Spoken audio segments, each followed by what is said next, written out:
Hello and welcome everyone. Class 7 R S. Agarwal का maths का जो बुक है उसमें चैप्टर नंबर 13 जो दिया हुआ है लाइन्स एंड एंगल्स एक्सरसाइज 13, उससे एक क्वेश्चन नंबर 8 हमने लिया है। दिया हुआ है इन द गिवन फिगर यहाँ पे दिया हुआ है A O B is a straight line. A O B एक स्ट्रेट लाइन है and the rays O C and O D stand on it. और इस स्ट्रेट लाइन पे दो रेज ड्रॉ की गई हैं ओ सी और ओ डी। इसके बाद दिया हुआ है if angle A O C is equal to 65 degree. अगर angle A O C 65 degree है, ये दे दिया है एंगल ए ओ सी का मेजर दिया हुआ है 65 डिग्री। इसके बाद angle B O D is equal to 70 degree, इस एंगल का भी मेजर दिया हुआ है 70 degree. And angle C O D is equal to X degree, और सी ओ डी जो एंगल है ये एक्स डिग्री है, अननोन है। Find the value of X, तो हमें एक्स का वैल्यू ज्ञात करना है, एक्स का वैल्यू निकालना है। यहाँ पे हम देख रहे हैं कि ए ओ बी एक स्ट्रेट लाइन है और एक तो कंसेप्ट है हमारे पास, उस कंसेप्ट को इसमें हम लगाएंगे।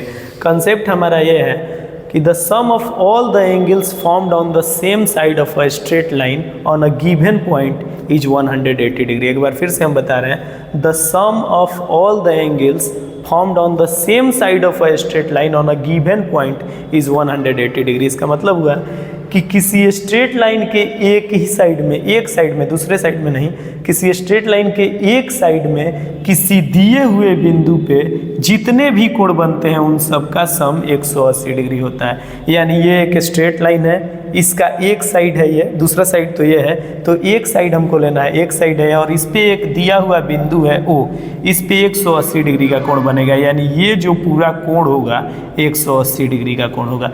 तो इस पूरे कोण में हम देख रहे हैं कि ये कोण आ रहा है, ये कोण भी आ रहा है और ये कोण भी आ रहा है। यानी हम लिख सकते हैं angle A O C plus angle C O D plus angle B O D is equal to 180 degree. यहाँ पे हम लिखेंगे angle A O C plus angle C O D plus angle B O D is equal to 180 degree.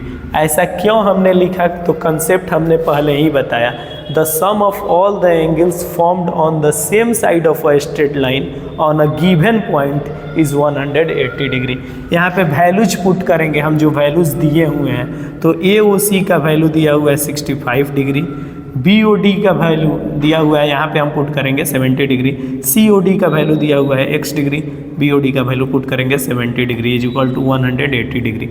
That is जोड़ेंगे यहाँ पे 65 और 70 135 degree plus x degree is equal to 180 degree. That is x degree is equal to 180 minus 135। जब हम घटाएंगे तो आ जाएगा 45 degree. तो इस क्वेश्चन का आंसर होगा 45 डिग्री।